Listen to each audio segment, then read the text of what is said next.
Ahora sí, como lo prometido es deuda, nos vamos a meter de lleno en el relato titulado Las ratas, el segundo relato, que dura un poco más que su antecesor, Pasternak, un detalle que se irá repitiendo a medida que avanza la película. Cada relato es más largo que el anterior. Y sin más vueltas, paso a presentarles a los 4 personajes de esta historia. Ella, junto a la cocinera, es una de las únicas protagonistas de un relato que no tiene nombre, ni siquiera en los créditos de la película o en las bases de datos de internet. Este detalle podría indicarnos que pertenecen a sectores de la sociedad que no son escuchados, las rezagadas. El lugar en el que trabajan refuerza esa idea, un paraje perdido en medio de una ruta rural. Su pasado es bastante triste, motivo por el cual se fue con su madre de su pueblo natal. Es además uno de los pocos personajes jóvenes que aparecen en la película y que tienen un peso importante en la trama. Más adelante vamos a analizar este detalle porque no es casual. Interpretada por Julieta Silverberg, actriz que ha trabajado en innumerables producciones, tanto en televisión como en el cine. En 2010 filmó la película La mirada invisible, junto a otro actor de relatos salvajes, Osmar Núñez, película en la que Julieta hizo un trabajo destacable. Yo particularmente la recuerdo desde chico por interpretar distintos personajes en Casados con Hijos. Actualmente se encuentra trabajando en el rodaje de la serie biográfica de Gilla Murano. Una mujer de carácter fuerte, que trabaja en ese mismo restaurante. Tiene un pasado bastante truculento y por lo que ella misma deja entrever, es de armas tomar, literalmente. Interpretada por la gran Rita Cortese, actriz de renombre que ha compartido algunas otras películas con sus compañeros de elenco de Relatos Salvajes, como En Bruja junto a Erika Rivas, La Odisea de los Giles junto a Ricardo Darín y Un crimen argentino junto a Darío Grandinetti y César Bordón. Entre sus últimos proyectos se encuentra la serie de Netflix En el Barro. Básicamente un garca. Un tipo de pueblo, al igual que la moza, pero que logró amasar una moderada fortuna a costa de aprovecharse de los más vulnerables, y para completar su currículum de garca, ahora quiere postularse a un cargo político, intendente. Interpretado por César Bordón, actor de larga trayectoria en el cine en la que se encuentran películas y series de renombre como El Aura, junto a Ricardo Darín, y Un gallo para Esculapio, del director Bruno Estañaro. Y también ha tenido participaciones en producciones internacionales como en la serie de Luis Miguel y en la película La ciudad de tu destino final, junto a Anthony Hopkins y Norma Leandro. Su última participación ha sido en la serie Objetivo Amia. El título de este relato no tiene mucho misterio, más allá de su referencia literal a las ratas, por el tipo de veneno que la cocinera quiere usar para asesinar a Cuenca. Pero también hay una lectura simbólica, ya que Cuenca representa a la casta política, es envenenado con veneno para ratas, lo que lo convierte simbólicamente en una de ellas, una metáfora común para referirse a los políticos corruptos, o directamente a los políticos en general. Rata. El título está en plural por esta misma razón. Cuenca no es un caso aislado, sino un símbolo de muchos. La historia comienza, al igual que Pasternak, con una situación rutinaria, nada fuera de lo común. Este esquema se repetirá casi en todos los relatos, una situación cotidiana que escala a niveles inimaginables. La primera imagen del relato comienza abruptamente, con el sonido fuerte de una lluvia y una camioneta que se detiene frente a un restaurante. Este restaurante existe, o mejor dicho, existió. Estaba ubicado sobre la Ruta 9 en el municipio de Varadero, a unos 5 kilómetros de un pequeño pueblo llamado Villa Alsina y a unos 20 kilómetros de la ciudad que da nombre al municipio. Su nombre original era el 127, en referencia al kilómetro de la ruta en el que se ubica, y actualmente se encuentra abandonado. Pero volviendo al relato, en el interior vemos a la moza en un momento relajado, muy típico, tomando unos mates y leyendo el diario. Y acá descubrí un datazo, un mega datazo curioso que creo, y no quiero sonar soberbio, pero creo que es así, jamás fue notado por nadie. Uno de esos detalles que rompen con la creencia de que los relatos de la película no tenían conexión entre sí, más allá de la temática o de la famosa torta que aparece en el relato de Bombita, que después resulta ser el pastel de bodas de Romina y Ariel. En el diario que está leyendo la moza noté algo familiar, un encabezado rojo, otro en negro más abajo y una imagen en blanco y negro. Cuando hice zoom y di vuelta a la imagen, confirmé lo que sospechaba. Se trata de la sección de policiales del mismo diario que da la noticia sobre los destrozos que generó Bombita en la Dirección General de Tránsito, cuando rompió la ventanilla con un matafuego. Acá les dejo en detalle ambas páginas que confirman que se trata del mismo diario y el mismo encabezado. Hasta podemos llegar a leer algunas palabras clave que lo terminan de confirmar. Esto nos permite establecer una cronología entre dos relatos, por ahora, y digo por ahora porque en el relato de Bombita, además del detalle del pastel, encontré dos referencias más que conectan con otros relatos, y una de esas referencias incluso permite establecer una cronología de al menos 4 relatos. Pero los voy a hacer sufrir un poquito y se los voy a revelar cuando lleguemos al relato de Bombita. O mejor todavía, los desafío a que las descubran ustedes mismos. En cuanto a la cronología que se puede establecer de momento, es la de 3 relatos. Hasta que la muerte nos separe, Las ratas y Bombita, en ese orden. Hasta que la muerte nos separe y Las ratas transcurren durante y antes de la conclusión del relato de Bombita. La boda de Romina y Ariel ocurre la misma noche del día en que Bombita va a comprar la torta de cumpleaños para su hija. Luego de eso, podemos estimar que pasan 1 o 2 días hasta que Simón Fisher va a hacer su reclamo a la Agencia Nacional de Tránsito, donde tiene su primer brote de ira y rompe el vidrio de una ventanilla. En Las ratas, la moza aparece leyendo el diario ya de noche. Y como lo de Bombita ocurre durante el día, la cobertura de la noticia, al tratarse de un diario impreso, recién podría haber salido publicada al día siguiente. Eso significa que el relato de Las ratas probablemente transcurre la noche del día en que Bombita salió de la comisaría y se enteró de que había salido en los diarios. Así que por ahora la cronología más lógica es que la conclusión del relato de Bombita ocurre por último. De momento. Oh, no, si sabe. La moza se acerca a la entrada al ver llegar al nuevo comensal y le hace una pregunta que forma parte de la rutina de su trabajo. Buenas noches, ¿uno solo? Una pregunta que Cuenca se toma a mal, como si fuera una obviedad la pregunta de la moza, cuando en realidad no lo era, porque luego resulta que el tipo estaba esperando a su hijo, por lo que la mesa tendría que haber sido para 2. Veo que sos buena para las matemáticas. Uno sí. Pero este tipo, que encima está subido a un caballo, no solo no saluda, sino que la trata con desprecio y responde con soberbia. Sin embargo, cuando la observa mejor y se da cuenta de que está buena, cambia el tono y se hace el simpático, como buen viejo pajero. Uno sí. La expresión de ella se transforma. Al principio podríamos pensar que fue por el destrato del tipo, pero pronto descubrimos que hay algo más profundo. Al entrar a la cocina nos enteramos de que su pasado trágico gira en torno a este comensal. En ese momento se nota un cambio visual muy claro. Cuando la moza atraviesa la puerta hacia la cocina, el ambiente se transforma por completo. El espacio se vuelve más frío, con tonos pálidos, celestes y verdosos. Es un entorno mucho más lúgubre, todo se ve sucio. Todo lo contrario al cálido sector del restaurante donde están las mesas. Este contraste funciona tanto para reflejar la personalidad de las protagonistas como para reforzar una dualidad interna que atraviesa todo el relato.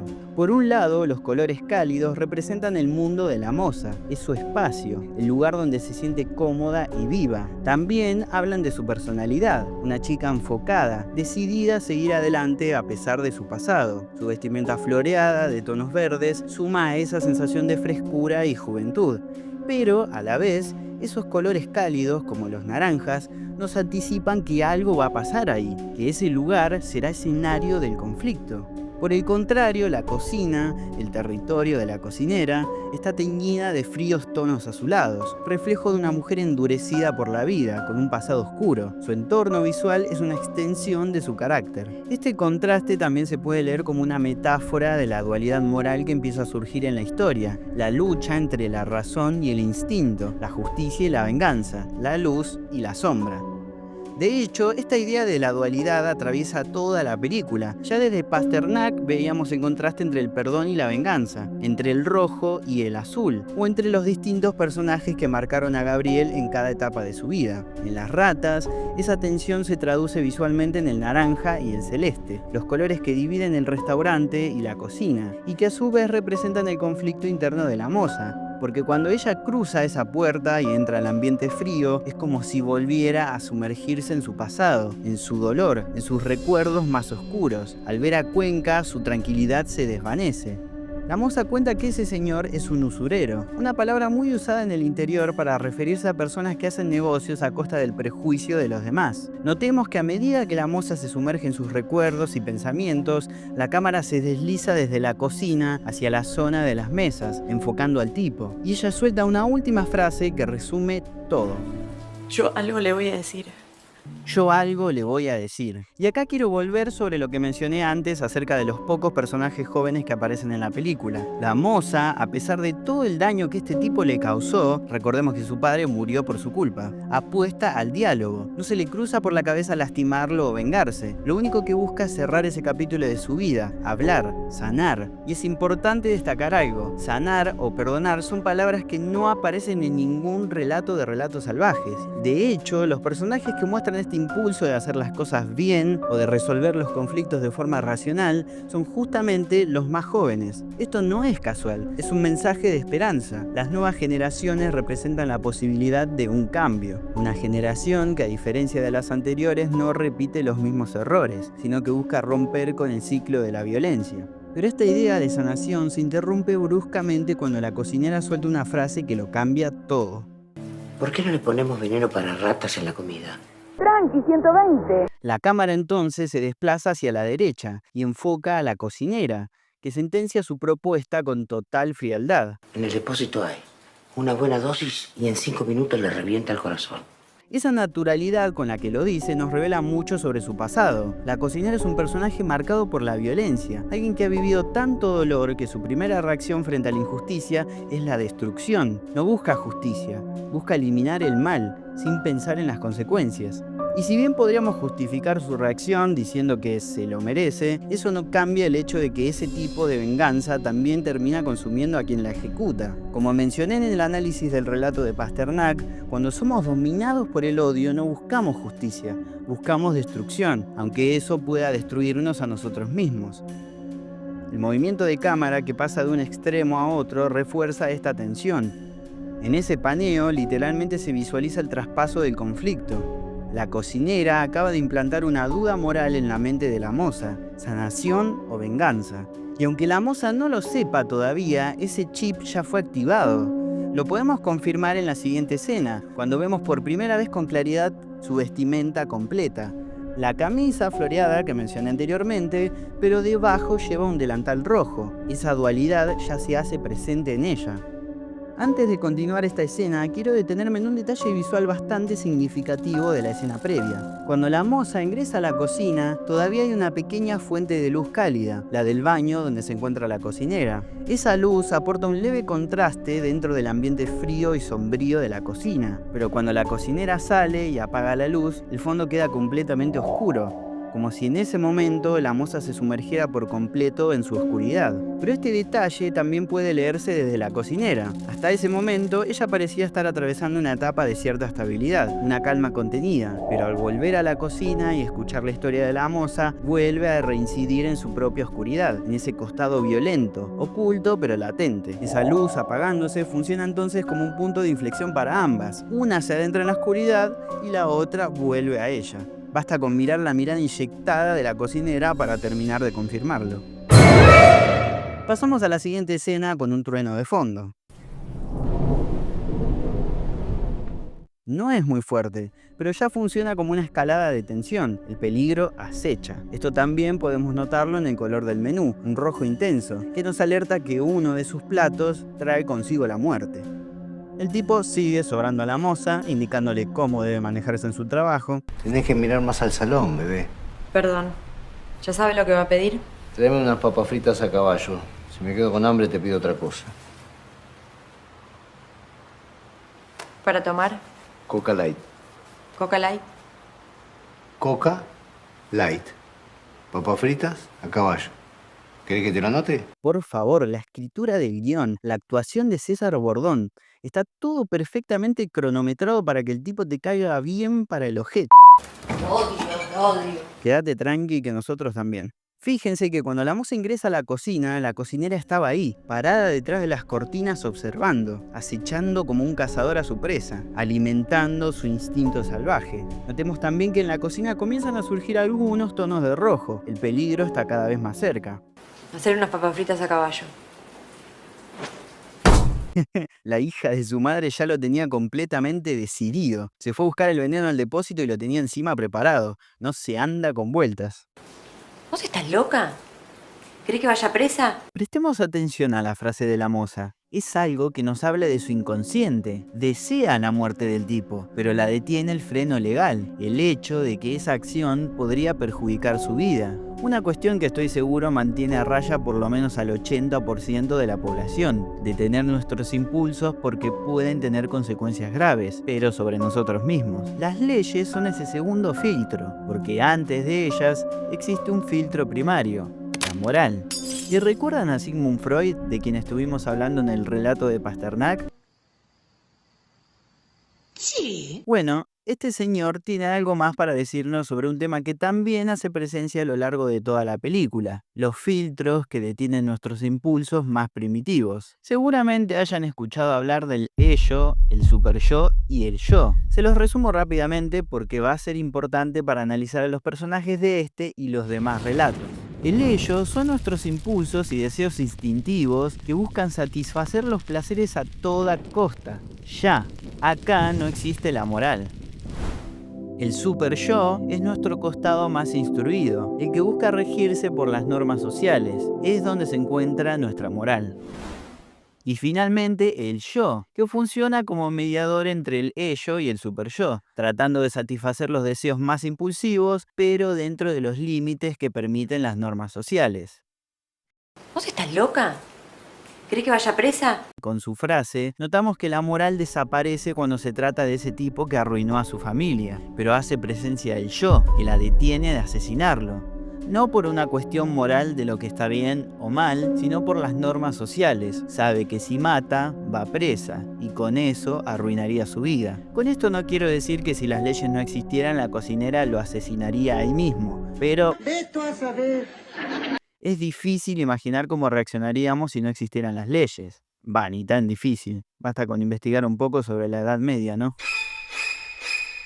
Y acá nuevamente tenemos representada la dualidad, el conflicto moral de la moza. Ella a la izquierda con algunos tonos cálidos y la cocinera a la derecha con sus tonos fríos. En el medio la lata de veneno, el conflicto. Fíjense cómo aparece el Garca en el fondo, empequeñecido, con la cabeza gacha, como si estuviera a merced del juicio de estas empleadas. Y es que literalmente lo está.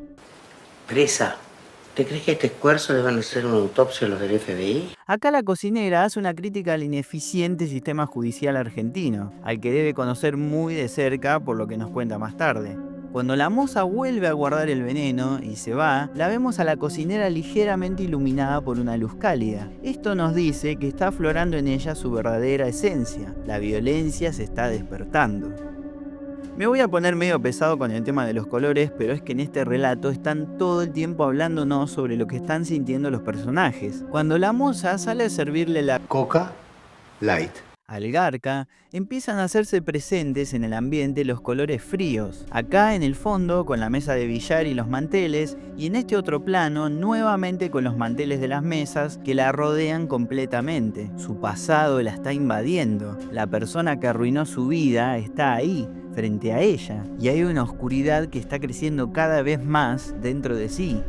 El tipo la llama para que se acerque, porque necesita su opinión. Ella está completamente tensa, encogida de hombros. Más tarde se cruza de brazos, un gesto clarísimo de incomodidad. El tipo, con su retorcida forma de ser, trata de conectar con ella, crear una falsa confianza.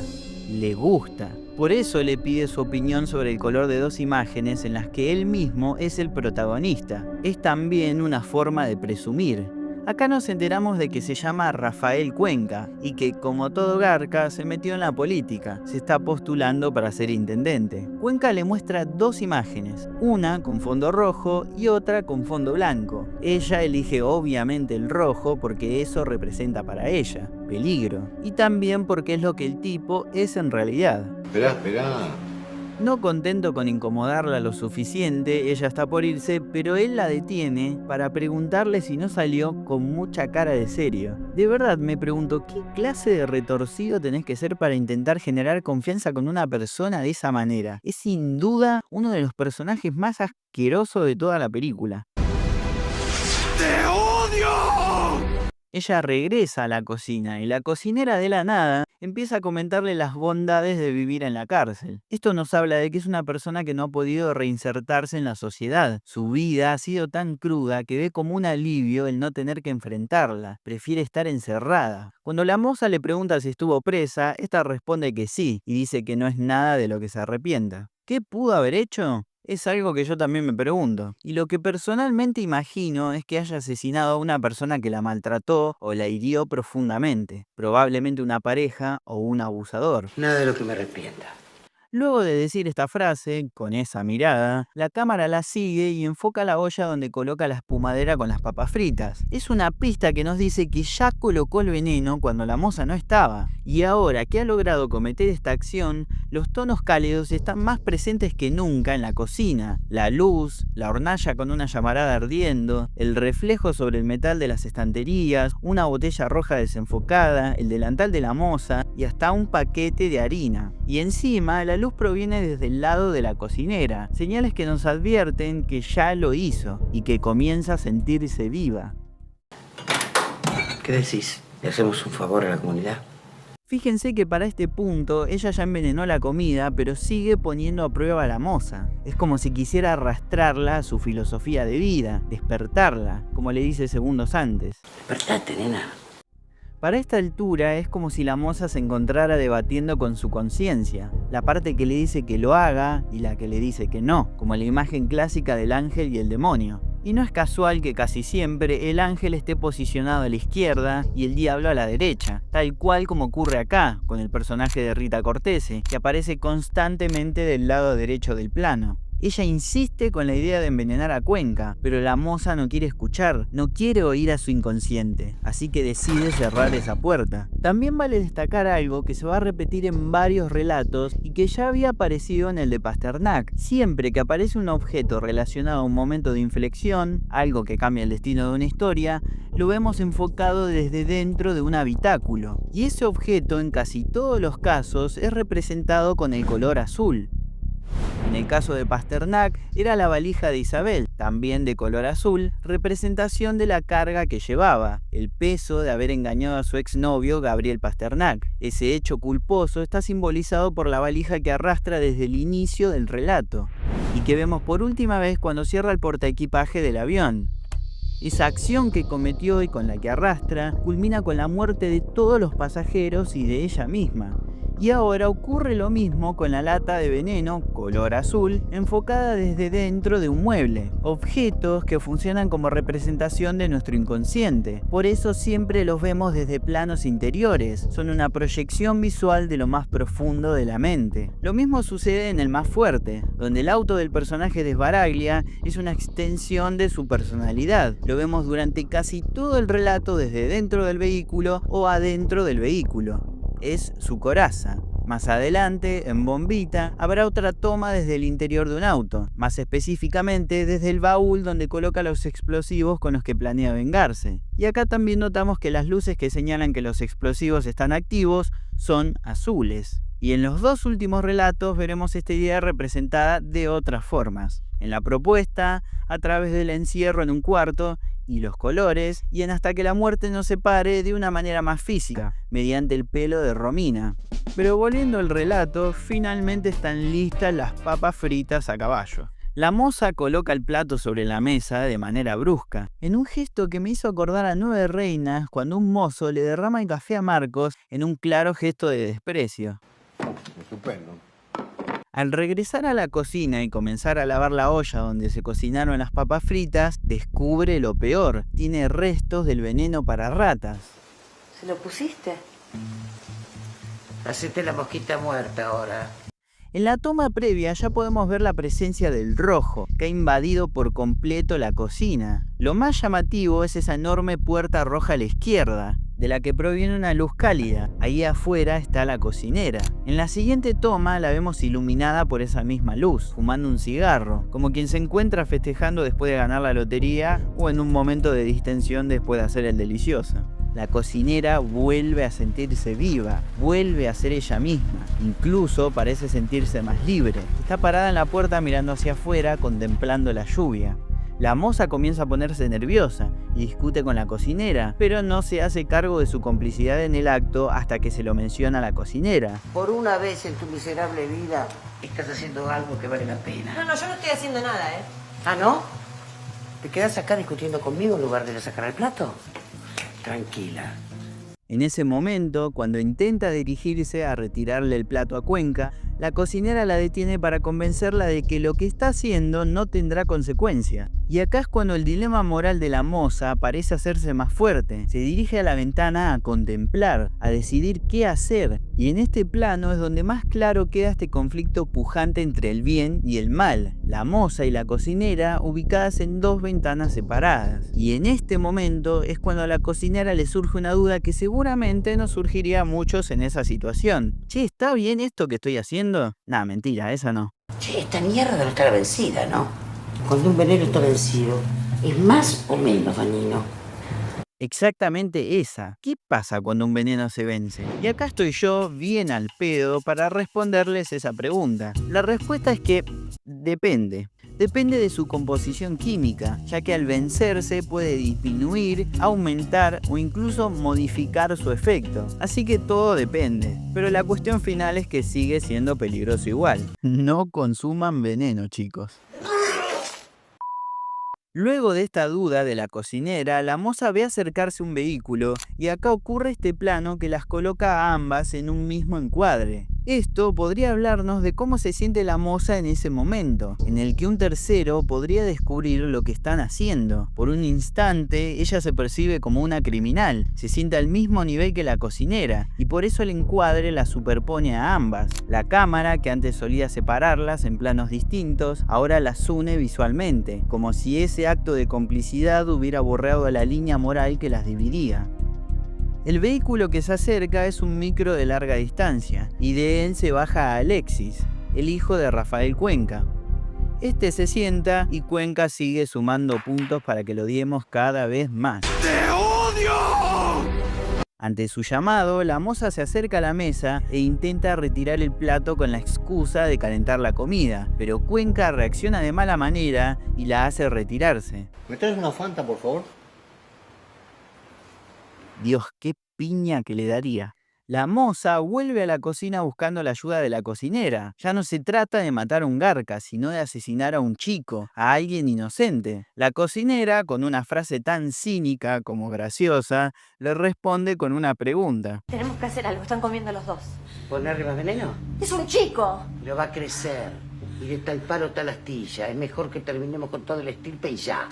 En este punto podemos notar algo clave. La división entre ambas vuelve a ser clara. Están enfrentadas, cada una en una ventana distinta. Ya no existe esa lucha interna entre moral y deseo. Ahora hay una separación total. Por un lado, la moza tiene completamente claro que el chico es inocente. Su moral vuelve a tomar el control y se niega a participar en algo así. Del otro lado, la cocinera no siente el más mínimo remordimiento. Es alguien que ha perdido toda fe, toda moral, toda esperanza en la justicia. Por eso su frase es tan potente. Ella cree que de un ser como Cuenca solo puede salir otro igual. Una línea que también puede leerse como una crítica a la casta política, donde los cargos suelen ser heredados o repartidos entre familiares y amigos.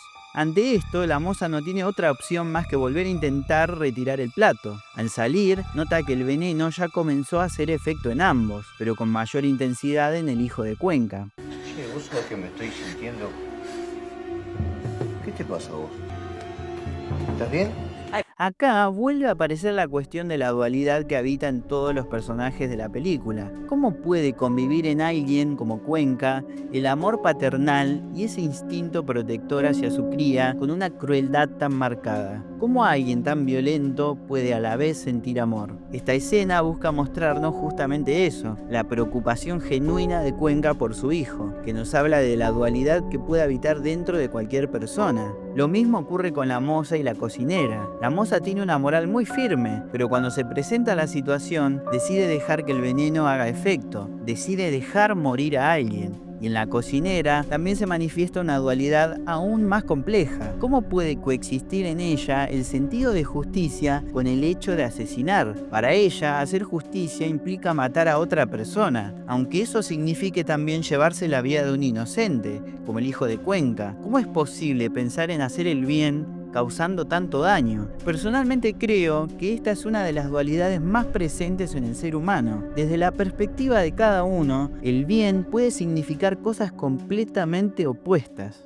La moza, al ver esta escena, se acerca rápidamente y levanta el plato, pero Cuenca la toma del brazo y la obliga a soltarlo. Reacciona con violencia e insultos. Ante la impotencia de no poder actuar y no saber cómo detener la situación, por primera vez se despierta el costado impulsivo de la moza. Deja aflorar momentáneamente su vello, esa parte que Freud describía como el impulso puro, sin filtros morales ni sociales.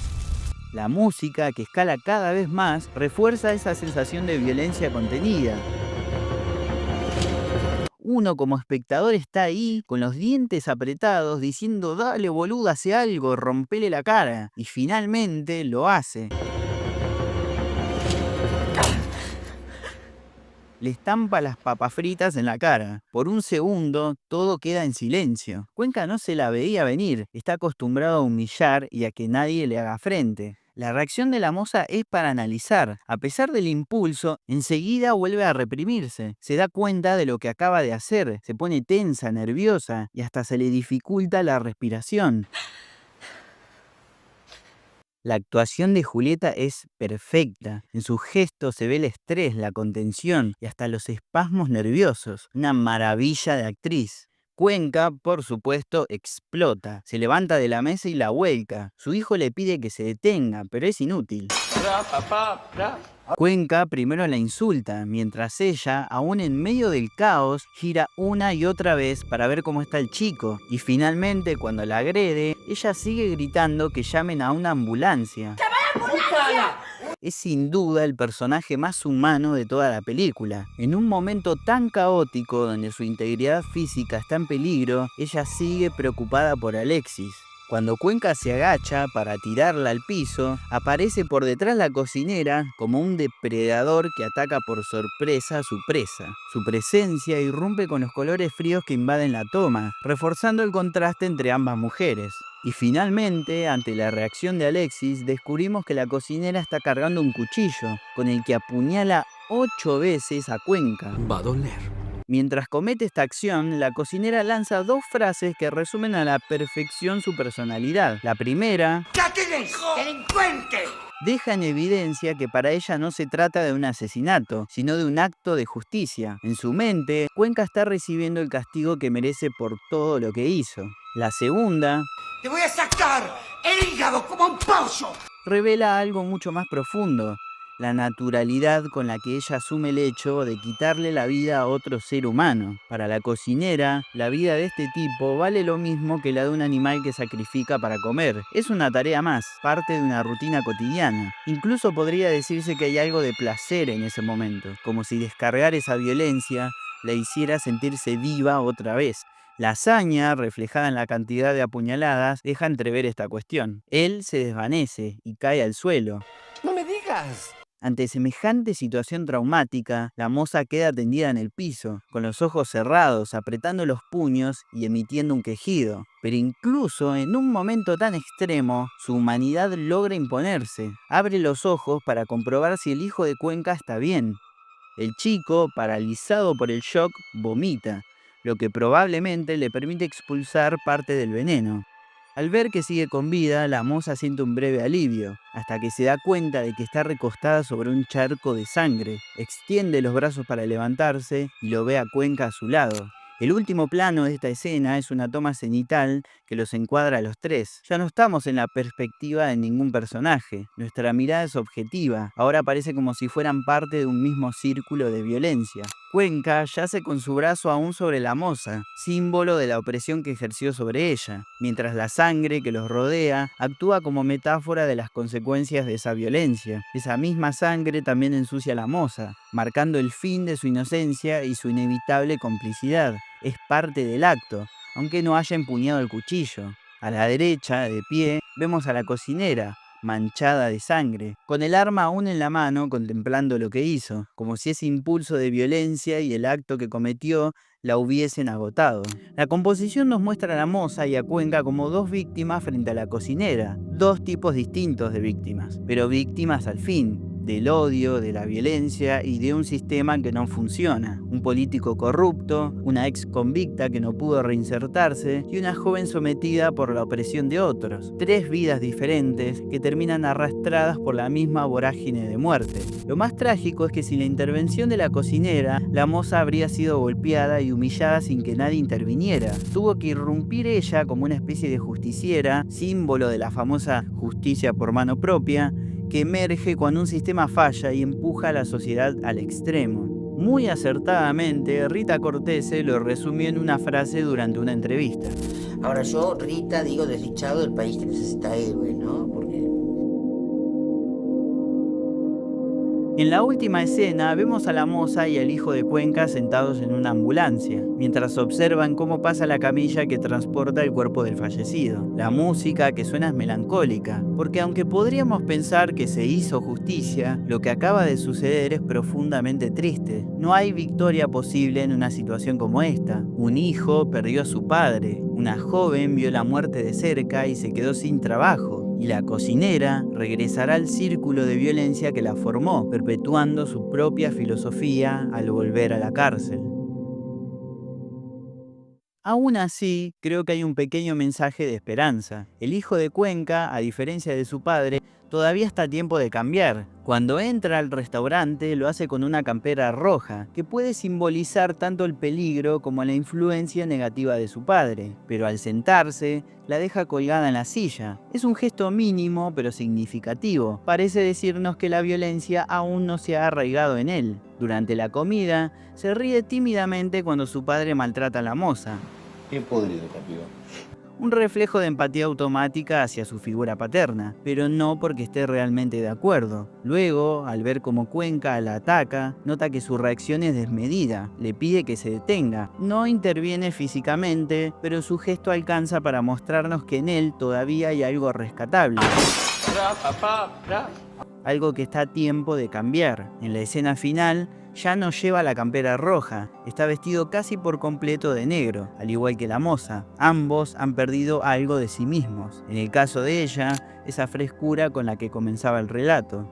La camilla de Cuenca, de color anaranjado o rojo, pasa frente a ellos y desaparece del plano, confirmando que el peligro finalmente se fue. Sin embargo, todavía hay rastros de rojo alrededor, como si el dolor, símbolo de la violencia, se resistiera a desaparecer del todo. Es una marca que de algún modo quedará en ellos para siempre. Igual que en cualquiera de nosotros que vivimos en una sociedad donde la violencia es algo que nos atraviesa, aunque no la ejerzamos directamente. La última toma nos muestra a la cocinera dentro del patrullero, con la mirada fría, observándolos desde la distancia. Está volviendo al lugar donde decía vivir mejor, después de cometer un acto que consideraba justo, pero no se la ve satisfecha. Su mirada transmite vacío. ¡Wow! ¡Qué exagerado! Y bueno, hasta acá este video. ¿Saben qué, muchachos? Se cortó. Recuerden que ya se encuentra disponible la sección de miembros donde pueden ver videos previos a sus estrenos y también acceder a videos y shorts exclusivos para miembros. Quiero agradecer especialmente a los primeros que se sumaron. De verdad, muchas gracias. En fin, si les gustó el video pueden suscribirse, dejar un me gusta, seguirme en redes, todo eso que ya saben. Y si quieren apoyarme para continuar con la creación de este contenido, pueden invitarme un cafecito. Y también sumarse miembros. Únanse a mi gente. Se vienen muchos más análisis, así que gracias por llegar hasta acá y nos vemos en el próximo video.